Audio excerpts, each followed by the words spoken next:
এই ভিডিওটা একটু দেখেন আর তাহির হুজুরের কথাগুলো একটু শোনেন। মুসলমান সম্মান মরার পরেও পায়, আর এই সম্মান দেখে হিন্দুরাও কিভাবে মুসলমান হয়।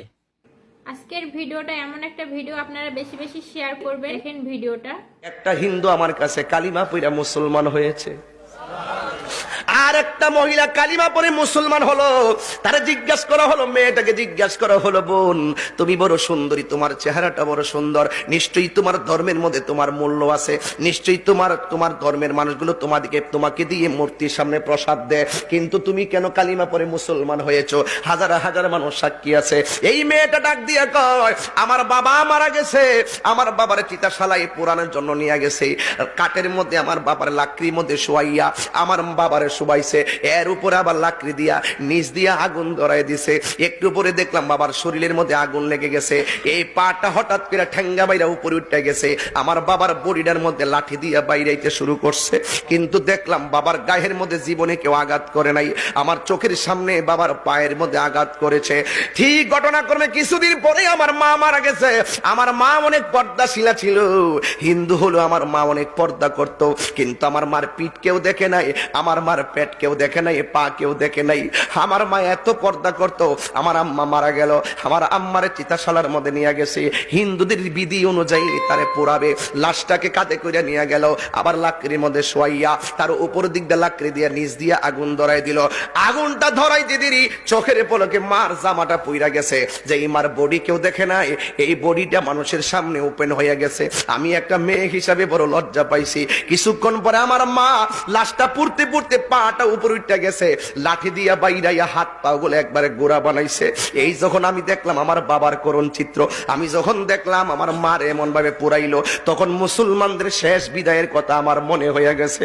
মুসলমানরা মারা গেলে কত সুন্দর করে চতুর্দিকে চারটা কাপড় টানাই, আবার কত সুন্দর গরম জল করে না, একেবারে বেশি গরমও দেয় না, আবার বেশি ঠান্ডাও দেয় না, কুসুম গরম জল দেয় যেন গায়ের মধ্যে আরাম লাগে। সবাই কয় গরম হইলে কত গরম দিস না, আবার ঠান্ডা হইলে গাই এত ঠান্ডা দিস না। কুসুম গরম জলটা দে যেন আরাম লাগে। কুসকু সাবানটা দে, অন্য সাবান দিলে কই ফেনা বেশি উঠবে, গায়ের মধ্যে ফেনা ফোনা লাগিয়ে দেখবে। কুসকু সাবানটা দে ভালো পরিষ্কার হয়, কিন্তু তার গায়ের ময়লাটা কাটে। এত মায়া কইরা তার লাশটাকে দাফন করে।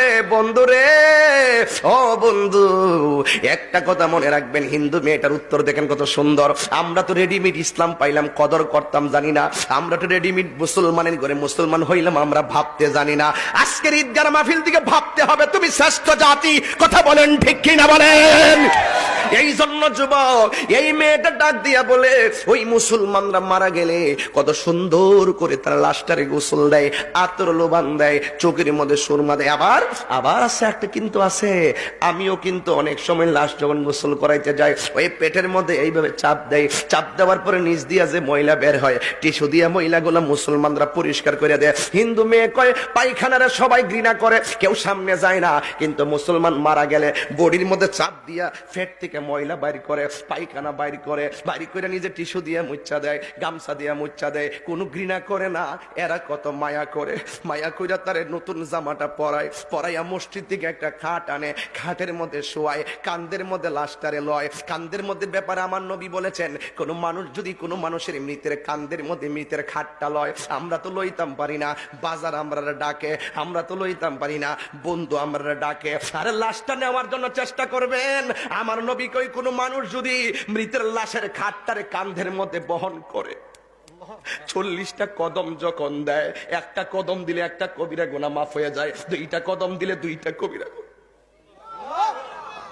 3টা কদম দিলে 3টা কবিরা গুনাহ মাফ হয়ে যায়। আমার নবী বলেন 40টা কদম দিলে বড় বড় 40টা গুনাহ মাফ হয়ে যায়। একটা মানুষের জীবনটা তালাশ করে দেখেন, জীবনে 40টা কবিরা গুনাহ খুঁজা পাইবেন না। যতই বলেন একটা মিথ্যা করলে মিথ্যাই কবিরা, জিনা করলে জিনাটাই কবিরা, কিন্তু কবিরা গুনাহ 40টা খুঁজে বের করা বড় কঠিন। আমার নবী, আপনার নবী বলেন, যদি মৃতের খাটটারে কান্দের মধ্যে লইয়া আস্তে আস্তে যা 40টা কদম দেয়, আমার আল্লাহ রাব্বুল আলামিন তার 40টা কবিরা গুনাহ মাফ কইরা দেয়। যদি দ্বিতীয় দিন আপনি আরেকজনের লাশটা কান্দে নেন, তাইলে আপনি একই ফেসিলিটি পাবেন। এক সপ্তাহ পরে কান্দে নিলে আপনি আবার একই ফেসিলিটি পাবেন। এক বছর পরে কান্দে নিলে আপনি একই ফেসিলিটি পাবেন। এক যুবকের দল হিন্দু মেয়েটা বলে, আমি দেখি মৃতের লাশ কান্দের মধ্যে নিয়া মৃতের লাশের কোনা দিয়ে আঙ্গুলটা লাগায় রাখে, কাফরের মধ্যে আঙ্গুলটা লাগায় রাখে, মাঝখান দিয়ে আঙ্গুলটা লাগায় রাখে। কত মায়া কইরা হাঁটি হাঁটি পা কইরা তারে লয়া যায় গোসল কানার ভিতরে, নাকে দিয়া তুলা ঢুকায়। জিজ্ঞেস করা হয়, কেন তুলা ঢুকাইলা? কই বলতেছে নাকে দিয়া যেন পানি না ঢুকে। কানের মধ্যে তুলা ঢুকায়। কই কেন পানির কানের মধ্যে তুলা ঢুকাইলা? কই কান দিয়া যেন পানি না ঢুকে। আর আমার ধর্মে আমার বাপের গায়ে জীবনে কেউ আঘাত করে নাই। বাবার মৃত্যুর পরে বাবার বাইরানো শুরু করছে, অথচ মুসলমানরা নাকের তুলা লাগায় যেন পানি না ঢুকে, কানের মধ্যে তুলা লাগায়। কত মায়া, কত মায়া কইরা তারে গুরুস্থানে লইয়া যায়। আবার গুরুস্থানের মধ্যে নিয়া মাটির মধ্যে লাভ মেরা ফালাইয়া দেয় না। 2-3 জন কবরের মধ্যে নাই মা, তারে লাশটারে আস্তে কইরা কবরে নামায় একবারে কবরের মধ্যে শুয়াইয়া দে। হো বন্ধুরি, হো চাপুর চিনার খেওয়ার বাবা, হো খাওয়ায় পাক পাড়ার বাবা, ও চান্দির বাবা, কি দিয়ে ওয়াজ করতাম, কি বুঝাইতাম। আমার বড় কষ্ট লাগে, আমরা কত শ্রেষ্ঠ জাতি হইলাম। হিন্দু মেয়েটা উত্তর দেয়, আবার মাটি দিয়া চাপ দেয় না, উপর দিক দিয়ে বাঁশ দেয়, বাঁশের ফাঁক দিয়া যেন মাটি না ঢুকে। দেখেন কি সিরিয়াল টু সিরিয়াল আমাকে বলুন। বাঁশের ফাঁক দিয়া যেন আবার মাটি না ঢুকে, উপর দিক দিয়ে একটা চাটি দিয়ে আবার কেউ যেন ঢিল মাইরা মাটি না ফালায়, আস্তে আস্তে কইরা মাটিগুলা কবরে ফালায়। জোরে ফালাইলে মানুষের দমক দেয়, জোরে ফালাইস না। যুবক, আমি যখন মুসলমানদের চিত্রটা দেখলাম, আমি বুঝতে পেরেছি এই পৃথিবীর মধ্যে একমাত্র ইসলাম ধর্মটাই হলো মানবতার ধর্ম। কথা বলেন ঠিক কিনা?